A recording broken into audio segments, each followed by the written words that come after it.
Antsika rehetra mpanaraka ny MCTV sy ho anao ihany koa izay liana amin'ny fandaharana voambolana kristianina.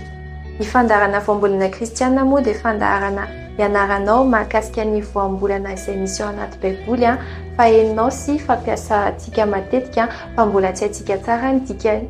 Dia ho anao izay liana manokana ny amin'izay dia afaka arahanao ireo fandaharana izay efa nisy teo aloha amin'ny alalan'ireo roa izay mipoitra eto ambany ireto. Dia androany antsika hianatra voambolana vaovao dia ny amin'ny hoe YHWH na atsotsika amin'ny teny hebreo koa hoe Yahweh.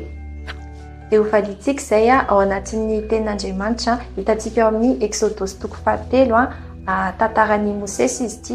Mosesy rehefa nirahan'Andriamanitra izy hamoaka ny zanak'Israely tao Egypte.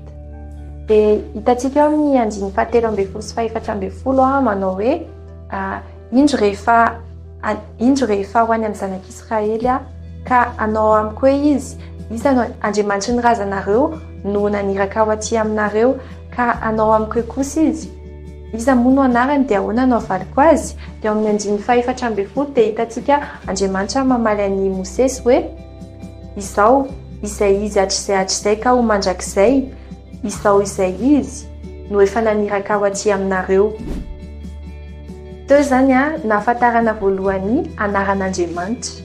Teo no ahafantarantsika an'ilay hoe inona ny dikan'ilay YHWH na hoe tétragramme. Tétragramme moa mot composé de 4 lettres. Dia teo Andriamanitra namaly hoe izao izay izy hatrizay ka ho mandrakizay. Taloha zany nahafantarana ny anaran'Andriamanitra dia hoe Andriamanitra Isaka, Andriamanitra Abrahama sy Isaka ary Jakob.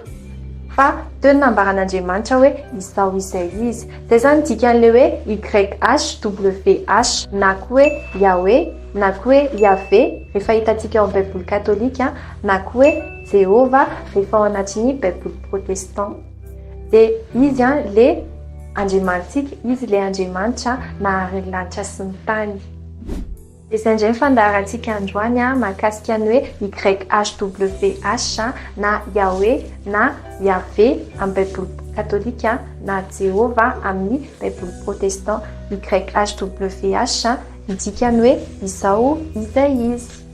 Dia misaotra anao nanaraka ny fandaharana hatramin'ny farany mino aho hoe nahafantaranao zavatra vaovao indray dia manome fotoana anao indray amin'ny fotoana manaraka miaraka amin'ny voambolana vaovao dia tahian Jesosy.